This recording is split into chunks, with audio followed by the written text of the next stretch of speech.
Guys, കഴിഞ്ഞ ദിവസം ഉണ്ടല്ലോ എൻ്റെ മോൾ എൻ്റെ അടുക്കൽ ചോദിക്കുകയാണേ, അമ്മ യൂട്യൂബ് തുടങ്ങിയിട്ട് അമ്മ ഒരു ഫെയിലിയർ അല്ലേ എന്ന് എൻ്റെ മുഖത്ത് നോക്കി ചോദിച്ചു കഴിഞ്ഞു. ആക്ച്വലി സ്പീക്കിംഗ്, യെസ്, ഞാൻ യൂട്യൂബ് തുടങ്ങിയിട്ട് സക്സസ്ഫുൾ ആയിട്ടേ ഇല്ല. എനിക്ക് സബ്സ്ക്രൈബേഴ്സ് വളരെ കുറവാണ്, വ്യൂസ് ഉണ്ട്, കുഴപ്പമില്ല. പക്ഷേ ഇത്രയും നാൾ കൊണ്ടിട്ട് എൻ്റെ ചാനൽ റീച്ചാക്കി എടുക്കാൻ എന്നെക്കൊണ്ട് സാധിച്ചില്ല. ഞാൻ അതുകൊണ്ട് ഒരു പരാജയം നമ്മൾ സമ്മതിക്കണമല്ലോ. പക്ഷേ ഞാൻ പരാജയം സമ്മതിച്ചിട്ടില്ല. ഞാൻ അവളുടെ അടുക്കൽ പറഞ്ഞു, മോന, അമ്മയുടെ മെയിൻ ജോലി ഇതൊന്നുമല്ല. അമ്മ പകൽ വേറെ ജോലിയിലാണ് നിൽക്കുന്നത്. ആ ജോലിയെല്ലാം കഴിഞ്ഞിട്ട് ഇതുമായിട്ട് യാതൊരു ബന്ധവും ഇല്ലാത്തൊരു ജോലിയിലാണ് നിൽക്കുന്നത്. ഇത് കഴിഞ്ഞ് വീട്ടിൽ വന്ന് വീട്ടിലെ കാര്യങ്ങളും ഒക്കെ ചെയ്ത് അതിൻ്റെ ഇടയ്ക്ക് കിട്ടുന്ന ചെറിയ ഗ്യാപ്പിലാണ് ഞാൻ എൻ്റെ വീഡിയോസ് എടുക്കുന്നതും എഡിറ്റ് ചെയ്യുന്നതും അത് അപ്ലോഡ് ചെയ്യുന്നതും ഒക്കെ. അപ്പോൾ അതിൻ്റെതായ സ്ട്രെസ്സും പ്രഷറും ഒക്കെ വേറെയുണ്ട്.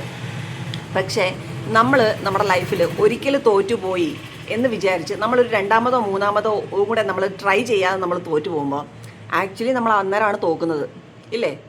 അതേസമയം നമ്മൾ ഇത്രയും വട്ടം തോറ്റ് ഏതെങ്കിലും ഒരു പോയിന്റിൽ നമ്മൾ ജയിച്ച് കഴിയുമ്പം, ഇല്ലേ, നമ്മൾ അങ്ങനെ വിജയിച്ചിരിക്കുന്നവരുടെ ലൈഫ് നോക്കി കഴിഞ്ഞ് കഴിഞ്ഞാൽ അവർ ഒരു വട്ടമല്ല പല വട്ടം ലൈഫിൽ തോറ്റിട്ടായിരിക്കും അവരവിടെ നിൽക്കുന്നത്.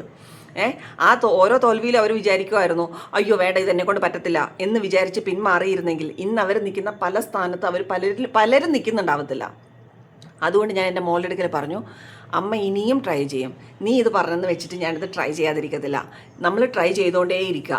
നമുക്കുള്ള റിസൾട്ട് എവിടെയെങ്കിലും വെച്ചിട്ടുണ്ടാവും.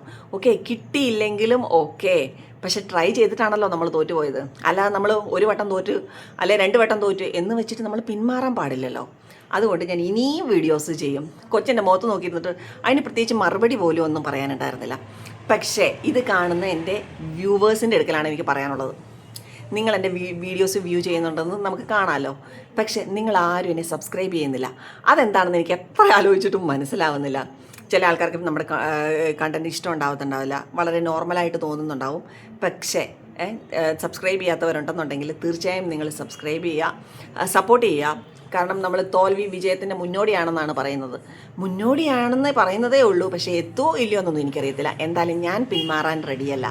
അപ്പം മറ്റൊരു വീഡിയോ ആയിട്ട് വീണ്ടും വരാം. ബായ്.